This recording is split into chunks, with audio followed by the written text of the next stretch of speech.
So perhaps you have been wondering, why is that ladder on stage? Now, the good theory that I've heard so far is, I wonder if Timmy and Eli were changing light bulbs and forgot it. Now, that's a plausible theory, so if you guess that one, that's pretty good. There's other guesses I've heard as well, but let me ask you this. How many of you, after a half hour in here, you figured out why the ladder's here? It makes sense. Let's see how many hands. Not as many as I thought, which means you probably haven't read the bulletin yet either. Okay, that's all right. Today's message is entitled Jacob's Ladder. Genesis chapter 28. Jacob's Ladder is our message for the day in this series on Jacob. And this is a chapter that I believe you'll enjoy because Jacob's Ladder is one of our favorite Bible stories. From the Old Testament, it doesn't get much better than the story of the ladder with the angels on it. It's one of those stories that if you grew up in church as a child going to Sunday school, you heard the story of Jacob's Ladder. It's an easy story for teachers to tell to kids. Now, when you think about the story, I want you to first remember the basics of it before we get into the depth of it. Remember the story, Jacob is on the run. Last week I preached about Jacob the deceiver. He was the kind of character who would lie and deceive and cheat to get what he wanted. And he defrauded his brother. He deceived his father. Anyone who had something he wanted, Jacob had the means to get it. That's the kind of man he was. Now, he's on the run because he's worn out his welcome with his brother Esau. Esau has made the statement that when our father dies, I'm going to kill you. And so at some point, Jacob decides it's time to run. He's going to a distant land. Now, one evening as he's making the run, it's time to sleep, and he's out in the wide open. So he lays down on the ground to sleep at night. He takes a stone to use as his pillow. I'm sure he put a garment over the top of it to soften it. But then as he's sleeping, he had a dream, a vision. It was a ladder reaching from earth to heaven. There were angels ascending and descending on the ladder. And at the top of the ladder stood the Lord, and the Lord spoke to him. Now, that's quite a story, quite a vision. And that story of Jacob's ladder has captured our imagination ever since. First, artists have used their imagination and tried to portray what Jacob's ladder might have looked like with the ladder and the angels. Let me show you a picture. This is an example of a classic art approach, something you'd see in a museum where the artist tries to portray how he envisions Jacob's ladder. Now, the next picture is more of what you'd find in a fancy cathedral, in a sanctuary somewhere, maybe in the window, where, once again, trying to imagine how it looks and brighten it up just a bit. The next picture, this represents more of a Greek Orthodox approach. It's more like an icon, and it's got the Greek letters on it, so it once again tells the story with words and picture. Or, if you prefer, here's a modern version that you'd find in a Bible story book form, where it's a book of Bible stories, and you've always got a picture that captures what the story is about in the next chapter. And this is an example of that. Here's an old one, the next picture I'll show you, and this is from an ancient Bible manuscript, so once again, you'd have found this in the pages of an old Bible. The next one is from the catacombs. That's when the Christians were being persecuted and they hid in caves and had their worship services in secret. They oftentimes put decorations on the wall to commemorate Bible stories, and this is from one of the catacombs. It's the story of Jacob's ladder. Now, if you're thinking this stuff is way too old for you, you like contemporary and mod, here's an example of what modern artists will do is they'll jazz up the story of Jacob's ladder just a bit and give you a fascinating look at it. Artists have enjoyed imagining how to portray Jacob's ladder. Now, not just artists, but also songwriters. Songwriters have written dozens of songs using the theme and the story of Jacob's ladder. So here's an oldie but goodie. If you grew up in Sunday school and grew up singing songs, did you grow up singing this song, We Are Climbing Jacob's Ladder, Soldiers of the Cross? How many of you remember this one? Now there's a lot of hands. That's right. This was a favorite for a lot of us as we were growing up. We were telling the story of Jacob's ladder. Now, lesser known is a Southern Gospel version, Jacob's Golden Ladder. I grew up with singing Southern Gospel, so I remember this one so well. We are climbing Jacob's golden ladder from earth to heaven so high. This one thought now makes our soul feel gladder to know that we are climbing Jacob's ladder to the sky. You had to do it with moves and this and that. It was a lot of fun. If you don't recognize it, it's just a good old revival campfire type of meeting song. There's also other versions as well. In fact, this past week, I was preaching for a conference in Grundy, Virginia. Before I spoke, a bluegrass group got up to sing, and they were a lot of fun with their banjo and guitars, but they did a song I'd never heard before. They're Holding the Ladder for Me, and I knew immediately, it's Jacob's Ladder song, and it was. You see, artists of all sorts, picture and words, have enjoyed the story of Jacob's Ladder. Also, architecture. If you've traveled in England, perhaps you've been to Bath Abbey. If you're ever there, make sure you go around to the west side, to the west entrance of Bath Abbey, because if you go to the west side, here's what you'll see. You'll see Jacob's Ladder right there into the building itself. And if you look closely, zoom in, you'll see the angels as they're climbing up Jacob's Ladder. Now, not just these kind of things, but sometimes it's just the phrase Jacob's Ladder, and that gets borrowed in all sorts of ways. So, for example, anytime you've got a mountain with steps going up to the top, and they're steep and high, the locals will oftentimes nickname it Jacob's Ladder. And here's a picture of Jacob's Ladder and Tower in England. I got another picture here for you. This is one of those, not me, I'm not doing that, because without a good solid guardrail, this one makes me nervous, that drop off on the side. But this one's called Jacob's Ladder. My favorite is the one I'm going to show you is from the Atlantic Ocean. It's an island where from the bottom to the top of this Jacob's Ladder, 700 steps. You'd get your workout climbing up this one, wouldn't you? And if you're thinking, not me, that's way too high, then you might want to purchase one of these, the Jacob's Ladder cardio machine. It's available right now. You can just call in, have it delivered by tomorrow, and you get your climbing and all your aerobics without having to get up too high. See if you recognize this next picture. If you're into flowers, you might. This is a flower that has a Latin name, but also has its nickname, the Jacob's Ladder. Look at this sky formation. You've seen this many times, where you've got the sun and you've got clouds, and the clouds make it so that the sun appears to be shooting out beams of light, the rays, and they can go up, or sometimes, as the next picture shows you, it can be the reverse. They'll be coming down. Either way, these are called the crepuscular rays, but a lot of people just call them Jacob's Ladder. You see the rainbow, and it reminds you of the Noah and the flood story. You see these sunbeams from now on, it should remind you of the Jacob's Ladder story. And I got one more thing to show you. It's right here in my pocket. See if any of you remember this little giddy. A children's toy we used to play with and have a lot of fun. Let's see if I can make it work. Yeah. And you just keep flipping it over like that, and it just keeps doing its thing. You can spend hours in the office. This is what my staff does when I catch them in there. They're just playing with Jacob's Ladder. This thing is a toy. A toy that a lot of us grew up with, and it's just simply picking up on the name. You know, the Jacob's Ladder idea, the image, the name, been very popular. Culture knows it. But I want to go back to the original story. Because I got to go back to the original story because there's a significance in the story of Jacob's Ladder. Because this story answers a question from last week. Last week I preached Jacob the Deceiver, and I described Jacob. He was a rough character. He would lie, he would cheat, he would deceive to get what he wanted. A question naturally comes from that. Some of you asked me, why would God pick a man like Jacob and then promote him to be the leader of the family, the patriarch? I mean, Esau's looking much better than Jacob, a lot of people think. And Jacob is indeed the kind of character we don't trust.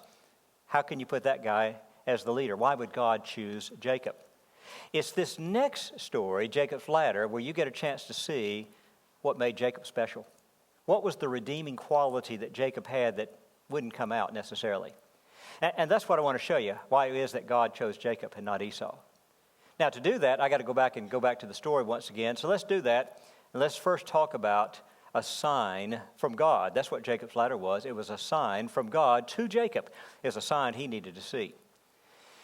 Now, that story has been analyzed by Jewish rabbis and Christian preachers all through the centuries. And what they often do is take the vision itself and try to figure out, what does it symbolize? What does that mean, a ladder with angels up and down? Been a lot of pretty interesting guesses.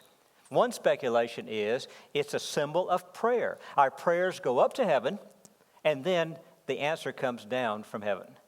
Another good guess was it symbolizes God's providence. Here's God in heaven deciding to do something on earth, and he sends the angels down to accomplish his will. Then they go back up ready for their next orders. That's not bad. One guess is it's a symbol of our hope of heaven. We hope one day when we pass from this world, we'll climb Jacob's Ladder and make it to heaven, our home. One guess is pretty good. It comes from using John chapter 1, verse 51, is the idea that Jacob's ladder is a symbol of Jesus, the Christ. Because in John 1:51, John is calling his new disciples, the ones who will become apostles. He tells Nathanael, if you follow me, one day you'll see the heavens open and you'll see angels ascending and descending on me, the Son of Man. And so Jesus is the ladder that takes us to heaven. He's the way to God. He's Jacob's ladder. Now, those are great guesses, interesting ideas. There's not a one of them, though, that actually applies to Jacob. It's not what Jacob's getting. You see, Jacob's ladder was a vision that had a significance for Jacob in particular. Let me tell you what that real significance is. First, Jacob is privileged to be the first person in Bible record to receive a vision like this, of any sort.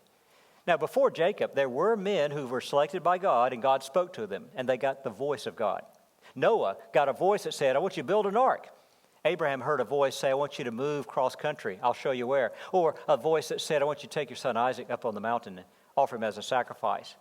But in each of those stories, you had a voice, but no description of anything visual until Jacob. And Jacob has a voice that comes with a vision, a tremendous vision. You see, that's a new thing. It's the beginning, though, of what will happen in the rest of Scriptures. Prophets will oftentimes receive a message from God through a vision. And so you'll have Daniel and Ezekiel and Isaiah and others who record what they saw as well as what they heard. But that begins with Jacob. He was privileged to receive that first vision. And why Jacob? Because the vision of the ladder was a confirmation. This is where God confirmed Jacob's calling. Now, Jacob's role as the leader of the family, the patriarch, that was questionable. You see, everybody's thinking this guy stole that. He doesn't deserve it. After all, the birthright should go to the oldest born son, and of those twins, Esau was older than Jacob. But Jacob schemed and took away the birthright. The blessing, his father Isaac announced, I'm going to give it to Esau. That's my choice. And then he disguised himself and deceived his father, and he stole the blessing. Now, he may be able to claim, I've got the birthright, I've got the blessing, I'll be the new person in charge of the family. He can claim it all he wants. But the family and friends are wondering if it's going to be true. Is it legit? Is God going to allow him to lie, cheat, and steal his way into being the leader of the family? Even Jacob's got to be wondering, is God going to let him get away with this? So while everybody's wondering about Jacob's legitimacy, God sends a vision. And in the vision, he confirms it. He established that Jacob will be the heir to Abraham and Isaac. After all, you had that pattern of the great patriarchs carrying on the family tradition. Abraham, Isaac, and somebody's got to be next, Jacob or Esau. And even if you picked Esau, God establishes it will be Jacob. Doesn't matter how he got there, it will be Jacob. That's why this vision is significant for Jacob, because this is where he finds out that God's going to honor his position as the leader.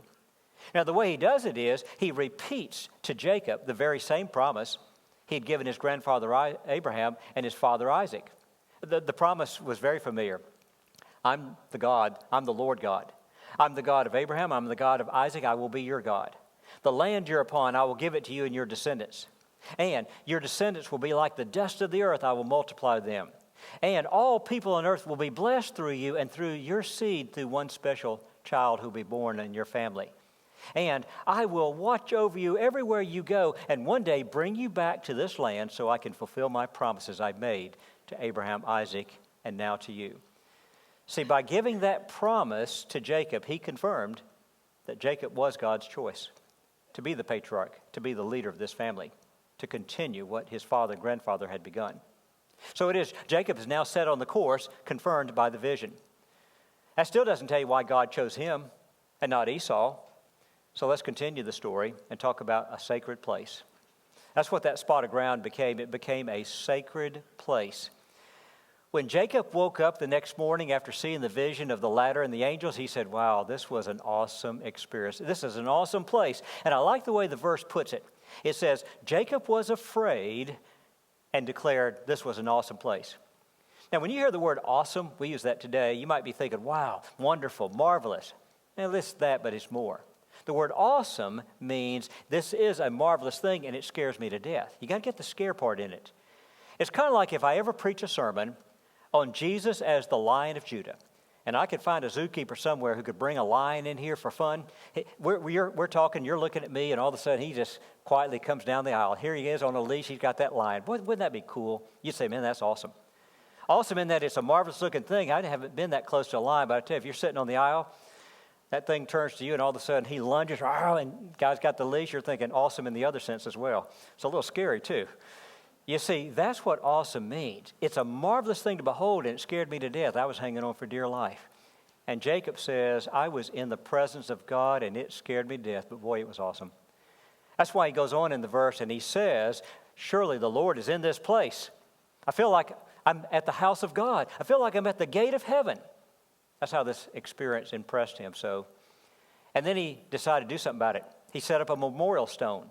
He took that stone that he used as a pillow, he set it upright, he anointed it with oil, because that was a tradition for setting something apart as special in a religious way. So he anointed it with oil, and he said, this will now be a memorial to remind me of the experience here. He named it Bethel, because the word Bethel means house of God. That's why it's no surprise that today many churches like to use the name Bethel in the name of their church, the Bethel Church, because it means the house of God. And so he set up this memorial to God, this house of God memorial, because of his experience. Now, I'll tell you what happened to Jacob on that day. Jacob had a spiritual renewal. Jacob had his own little camp tent meeting revival right there in that outdoors. And he needed one because Jacob had been a liar and a cheat. His lying and cheating had gotten him in trouble. He was on the run, having to pay for what he had done. He needed a revival. And God gave him an encounter that woke him up. It recharged him. He'll have to do this again and again because, in all of our lives, we need to ever so often be recharged, don't we? Spiritually speaking, we can be strong, but if we get out there in the cares of this world, before you know it, things start to become rather complacent, maybe even weak, and we need to be charged up again, time and time again. We need our sacred place. That's why I've encouraged you time after time, every morning, start your day, a little bit of Bible reading, a little bit of prayer. Let that charge you up for the day. That's why I think the Lord's Day is so special to us, because we can gather together as God's people, and in worship and praise and study the Word, we can be charged up, ready for the week ahead. That's why the Lord's Supper is important to us, because as we gather around the Lord's table, we remember what Christ done for us. It's supposed to renew us spiritually. And there's other ways that we get renewed as well, but you get the idea. From Jacob, we get this pattern of my life needs to be shaken up and recharged. And Jacob found a holy place where that happened. It drew him nearer to God. Now, with that in mind, let me show you an editorial cartoon from the year 1912. It was published then. It was talking about an event that took place in the year 1912. So, raise your hand if you can guess what event this is. Let's see how many of you are sharp here. Oh, there's a few of you. Not as many as I imagined it would be. This editorial cartoon came out after the sinking of the Titanic, or as many of this room would remember it as the drowning of Leonardo DiCaprio. All right, so after that event, the sinking of the Titanic, this cartoon came out. Nearer My God to Thee was the caption. Why? There's a legend.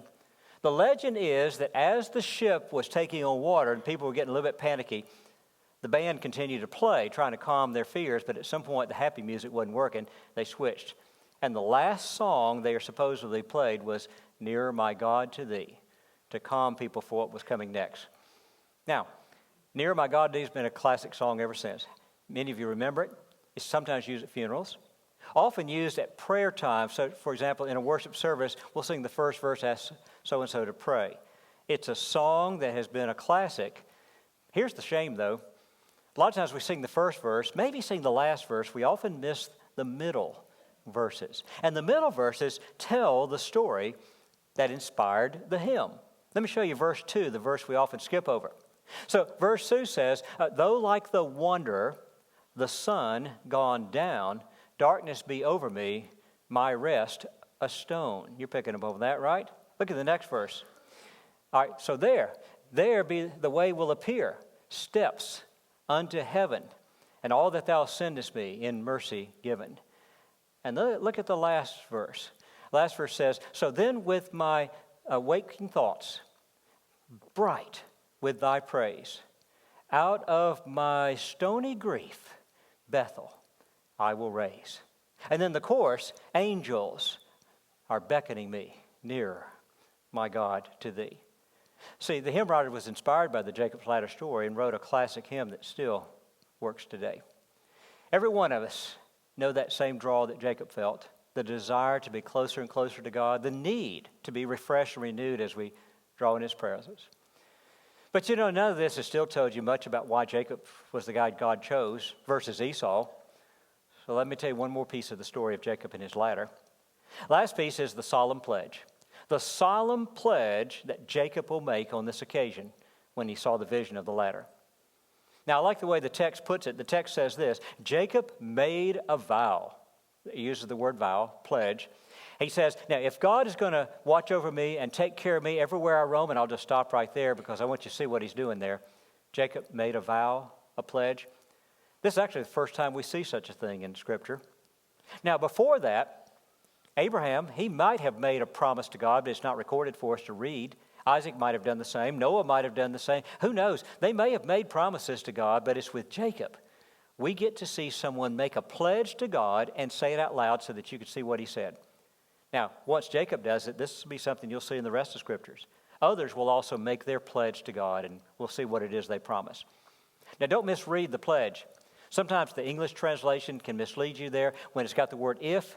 If God watches over me and takes care of me, then I will do this, as if to say, and if he doesn't, then I'm not going to do mine. It's not what he's saying. He's repeating the promise that God gave him. He's saying, so since God has promised that he will watch over me and take care of me and bring me back here and fulfill the promise, since he said he'll do that, here's what I promise. Here's what I will do. And he has every intention of doing what he promises because he knows God's going to do what he promised. See, he's laying out the terms of their covenant, what God will do and what I will do. We both pledge. So Jacob made a pledge before God. Now, when you look at the pledge carefully, you'll see what really made Jacob special, because now you get to see the heart of Jacob. That's what you couldn't see with the liar and the cheat and the deceiver. Now you'll see what's on the inside. I'm going to show it to you. There's three things there. First thing is this: he made a commitment to God. Jacob said that the Lord, Jehovah, he will be my God, and he's the only God I'll have. Now, Jacob's living in a day and age where most people were polytheists. They believed in many gods. Even if you had one favored deity, you also had the lesser deities, you also acknowledge their credence. And so, for example, there would be many who would serve Jehovah God, but also recognize the lesser. Even in his own family, there were people like his wife Rachel, who followed Jehovah, but also had idols to other gods. The text will tell us about those idols. But Jacob says, not for me. None of that for me. Jacob says, there's only one God. It's the true Creator God, and I will serve him. The God of Abraham, the God of Isaac will be my God as well, and only he will be my God. He made a commitment to the will of the true God. That's not bad, because that's what Moses will later teach the Jewish people how to do. He'll make it a law. The very first of the 10 Commandments will be, there is no other God beside me. I'm the only God there is, the only God you can have in your life. And Moses will make that something the Jews practice. But it began with Jacob. We do the same thing in New Testament times. The Scriptures teach us to make a faith commitment. And in our faith commitment, we're committing to one God, the Creator, and to his Son, Jesus Christ, as the way of salvation. There's no other way but Christ alone. We make that exclusive commitment to Christ and to God the Father. And that's the same thing Jacob is doing, as Jacob makes his pledge and he commits to God. There's a second part of his pledge, though, that's worth noting, and that was a respect for the sacred. A respect for the sacred, where this stone he set up, at this memorial stone, this sacred, holy stone, a reminder, a symbol of God, he said it will stay like that. Every time I ever pass this way, I'll remember God as I see that stone. I will treat it with respect as a sacred, holy thing. He'll later set up other stones just like it. As he travels, he likes to set up these memorials, the symbols of God, and then treat them with respect. What Jacob did is what Moses will later teach the Jewish people. Moses will teach them the principle of the sacred. That's what it is. The principle that there are some things that are holy. They've been set apart as symbols of God, as things special before God. You make sure you treat them with respect. Treat them as special as well. Moses will create a list of things. For example, in the 10 Commandments, the Lord's name. Don't take the Lord's name in vain. Treat it as holy and special. Or honor the Sabbath day and keep it holy and special because it's special to God. He'll do the same thing with the sanctuary, with the priests, with the sacrifices, and the list will go on of the things that Moses sets apart as special and holy and sacred. Treat them with care. because they're symbols of God. Christians do the same thing in our traditions. It's a different list, but we've got things that are special to us because of what they symbolize, and we treat them with respect. The Lord's Supper, that little piece of bread, that little cup of juice, it's not much, but it's a lot to us because of what it symbolizes, what it means, and we treat it with respect as a holy thing. Or likewise, even the Lord's Day, we set it apart as a special day. We call it the Lord's Day, and we take time out to treat it in such a special way. There may be other things in your life that you also use the principle of the sacred. Like, for example, many of us with the Bible. It's a book, I know. It's printed material, but still, we treat the Bible with care, lest we dishonor God by the way we treat His Word. Or the cross, the symbol we post, one we wear as jewelry, and even then we treat it with a bit of respect because, after all, it's a symbol of Christ and His death. That's the principle of the sacred, where there are things in your life that are special because they symbolize God and Christ, and we treat them with respect. And that's what we learned from Jacob. There's also one more thing Jacob did in that pledge. He committed to God, and he showed his respect for the concept of the sacred and the holy. Also, he was going to give back. Give back to God the tithe. What he said to God is a great way of phrasing it. Everything I have came from you, and I in turn will give back a portion to you. Now, when he phrased it that way, he established the foundation for giving, the reason why we give an offering to the Lord. It starts like this. First, recognizing that everything you have is a blessing from God. He's the source.